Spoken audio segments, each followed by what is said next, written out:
Hello, everyone. Ted Laxon in the Country Thinker here, bringing you the next episode of The Eagle Has Crashed.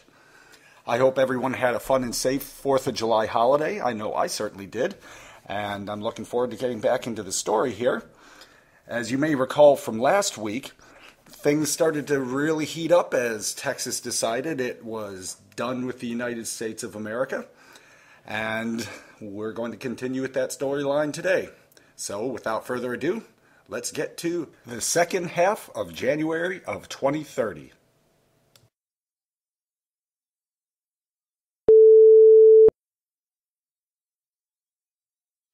President Maynard was at his desk in the Oval Office reviewing budget documents when Chief of Staff Pirelli stomped past security and halted before him. The president looked up. "What's up, Tony?" "The Truman Carrier Group just docked in Corpus Christi." "Docked? Why aren't they out in the Gulf like I ordered?" "Commander Pierce is from Corpus Christi." The president's shoulders slumped. He closed his eyes and rubbed his temples. "Son of a bitch," he exhaled. "There's more," Pirelli continued. "The Washington Carrier Group is on its way to Brazil." Maynard tilted his head. "Brazil?" "Yes, Mr. President." "What for?" "Commander Garvey says he wants to make sure a vessel with nuclear material is safe while we sort out our political problems." "What political problems?" Pirelli shrugged. "You know, Texas." "That's not a political problem. Texas has committed an act of war, damn it. I am the commander-in-chief. I ordered the Washington Group to the Gulf, and I expect my order to be obeyed." Apparently, Commander Garvey views it differently. "I don't care what he thinks. Garvey has committed a serious offense and will be severely punished." Garvey says he will accept his punishment once the Texas issue is resolved. The president stood up and looked out the window. "Can we send a replacement and get that group to the Gulf where it's supposed to be?" "Garvey won't let anyone land." Maynard scratched the back of his neck. "What is the Brazilian government saying?" "They condemn his actions but will allow him to land to make sure the nuclear material is safe." Maynard folded his arms across his chest. "Do you have any good news for me this morning, Tony?" "Sure, boss. The Washington Group isn't headed for Corpus Christi."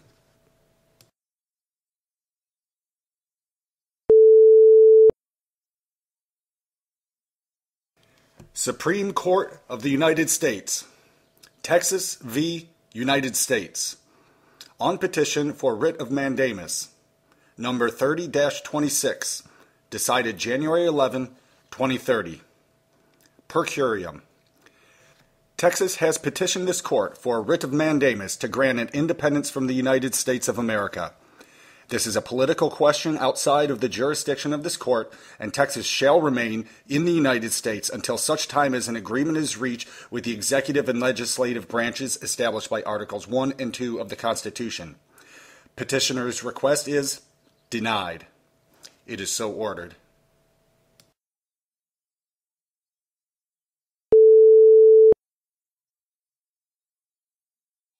As Chief of Staff Pirelli entered the Oval Office, the President stepped toward him with a big smile.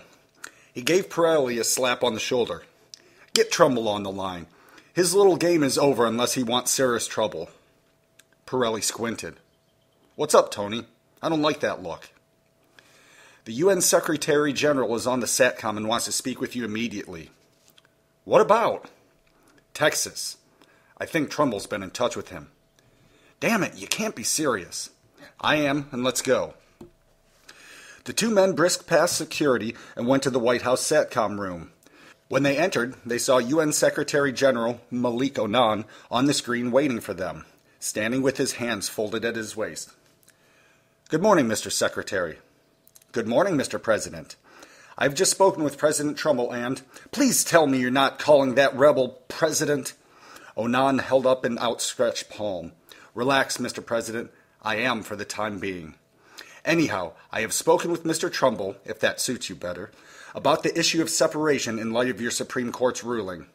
He says that Texas is prepared to fight for independence if need be and considers the aircraft carrier groups positioned off the Texas coast to be an act of aggression." "Mr. Secretary, we are considering all options at the moment." "Good. And so is Mr. Trumbull. That's why I hope you will agree to a suggestion of negotiations at a neutral location to be mediated by the UN. Negotiations with a criminal? That's preposterous. Mr. President, I don't think I have to tell you what an unsettling effect this Texas issue has had globally. Civil war in your country would have devastating economic consequences, and that is something I have a duty to prevent if I am able. But dignifying Trump's actions with diplomacy will only strengthen his resolve. Let me repeat myself. War in the United States is bad for everyone, both inside and outside your country. This is especially true when both sides have nuclear weapons at their disposal.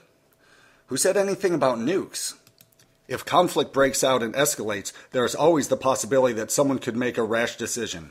I cannot risk that chance, so I must try and control the situation as early as possible. That's why I'm asking you to put together a team for negotiations to begin in Belize next week. Let me consult with my advisors in Congress, and we'll give you an answer tomorrow. Mr. President, I have spoken with other members of the Security Council, and if you choose military action without first exhausting diplomacy, it will be viewed as an act of aggression with potentially terrible global consequences. This isn't 1860, and you're not in Abraham Lincoln's position. Everything is connected, Mr. President. So I've heard, Maynard said. The Secretary nodded. And just to ensure you see the connections, your nation's debt problems have stirred up a great deal of anger outside the U.S., Although it does not directly relate to the Texas issue, Mr. Trumbull has found open ears with many members of the UN. The cause of Texas is very popular in many quarters. After all the U.S. has done for the world, that's ridiculous. Perhaps, Mr. President, but the U.S. has many enemies around the globe. Your debt problems have made that number grow. And even among your staunchest allies, war in the U.S. is seen as making a bad problem even worse because it would cause even more harm to the global economy.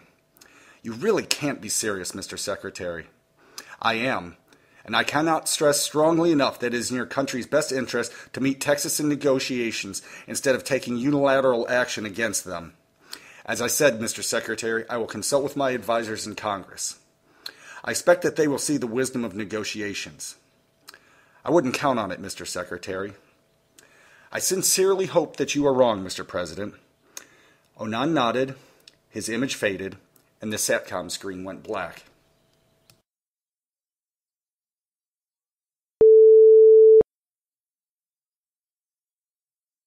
Fed Chief Sullivan turned the key to her Georgetown home at 1 in the morning and stepped into the entryway.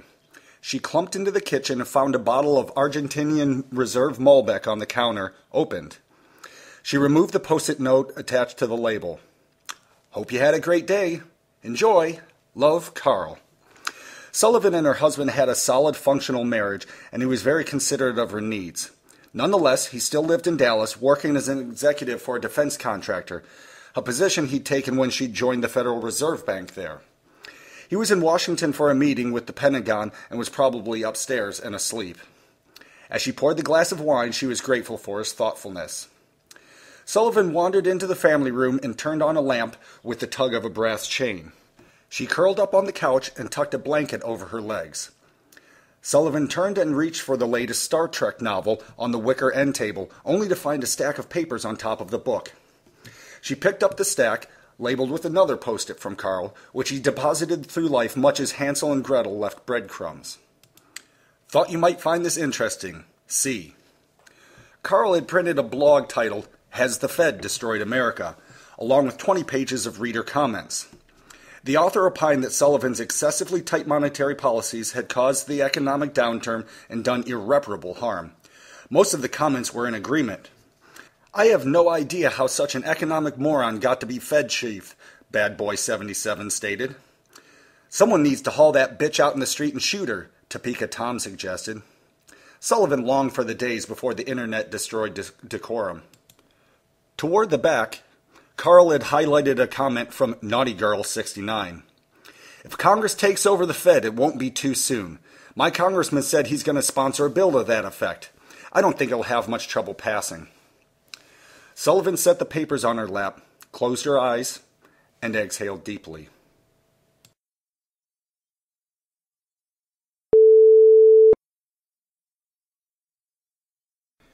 Benny Johansson parked her sporty red Mercedes in her driveway and turned off the engine. She reached over to the passenger seat and grabbed her black leather briefcase and her fashionable, strappy, and tortuous heels. She closed the car door behind her, pattered across the dry, chilly sidewalk in stocking feet, hopped onto the concrete porch, and glided through the front door. As she looked down the dark entry hall, she saw Dylan leaning on the illuminated kitchen table with a mug of dark porter in front of him, along with a number of empty bottles. She squinted, and her senses quickly tallied 9. Benny strode into the kitchen, dropped her briefcase and heels to the tile floor, and put her hands on her hips. "Where are the kids?" "Mom and Dad's," he replied, without looking up. "I see." She raised her eyebrows. "And why?" Dylan put his hand on a stapled document in front of him and slid it across the table and off the edge. The pages fanned out, and it thwacked onto the tile.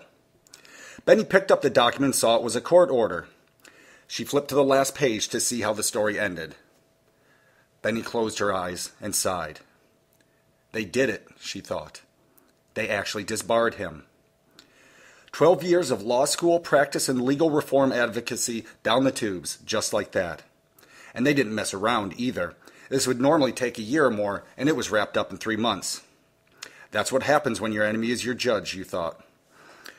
She reopened her eyes and saw Dylan staring at his beer mug, running his finger around the rim. Benny set the judge's order on the table and stepped toward him. He leaned back. She sat on his lap, put her arm around his shoulder, and pressed her cheek to his. "I'm so sorry, darling. I thought you wanted this." She ran her hands through his soft hair. "I wanted all of us to be safe, that's all. I didn't want you to lose your license." Benny could feel his chest begin to quiver, and she knew her intoxicated husband was suppressing tears. She had only seen him cry twice, and even then only sparsely. When they had put their beagle Rufus to sleep, and when he had learned that his grandma Maggie had died unexpectedly from a massive stroke. All 3 of the things that motivated Dylan were in play here: love of family, love of country, and fixing the damn legal system. He covered his eyes with his left hand. The country's going bankrupt and in big trouble in the whole Texas thing. My reforms could have stopped it, but instead I got this shit. He pointed at the court order. I did this all for you, the kids, and our future. He snorted and hung his head. As an attorney, Benny was a professional counselor, and clients counted on her to be a strong voice of reason in conflict. But Dylan was her husband, not a client, and he was drunk and distraught. He needed his wife's comfort, not her professional opinion. Benny turned and draped her arms around his broad shoulders and whispered in his ear, "I love you, darling." Dylan wrapped his arms around his slender wife and squeezed her tightly. Benny could feel his strength returning. Sadness and frustration weren't emotions he felt for long. "I'm sorry, sweetie," he said. "It's all right." His chest rose and then fell, and he stared out the window into the darkness. "Never lose faith in your country, that's what Colonel Jacobson used to tell me. We're going to get things turned around, and you, me, and the kids are going to have a great life. Things have hit rock bottom, and they can only get better from here." "God, I hope you're right," she thought, as she stroked the back of his head.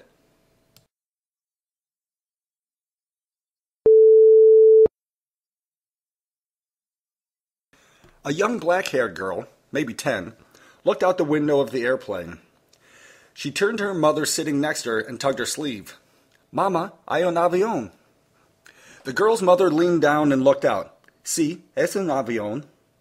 The mother returned to her magazine for a moment. "Llegaremos en Houston en una hora," a stewardess crackled over the intercom. The young mother leaned forward and looked back out the window with a scowl. She put her hand over her mouth. "Dios mío, mi bebito, es un avión militario." The two stared at the rapidly approaching fighter jet, as did a growing number of other passengers. They saw 2 lines of smoke streaming from the military jet in the direction of the commercial plane. "Es un misilo."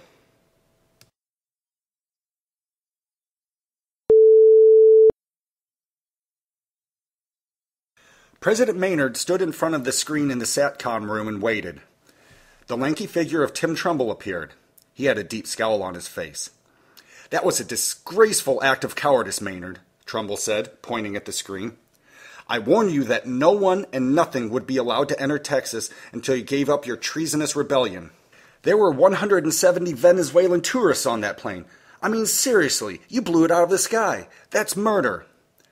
The pilot disregarded more than a dozen warnings to turn back. Those were innocent people, Maynard. Those people were being used as human shield for a plane load of weapons. That's a lie, and you know it.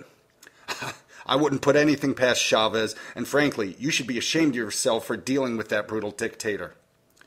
Oh, Chris Maynard, advocate of international harmony, is criticizing Venezuela because he doesn't approve of their politics. I guess all that idealistic crap you blabber about doesn't apply when things aren't going your way. If you're trying to get under my skin, Trumbull, it won't work. You're overgeneralizing and you know it. The bottom line is that I'm going to stop Chavez and anyone else from shipping arms to you. The bottom line is that there are 170 Venezuelans splattered all over the Gulf of Mexico. That's a war crime, and the international community is responding accordingly. You just lost whatever leverage you had at the negotiation table.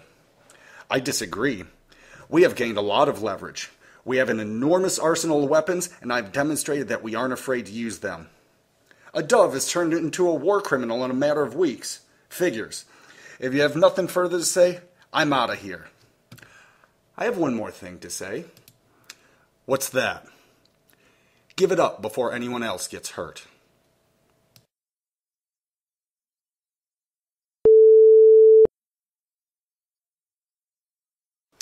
Okay, that concludes episode 22 of The Eagle Has Crashed and January of 2030.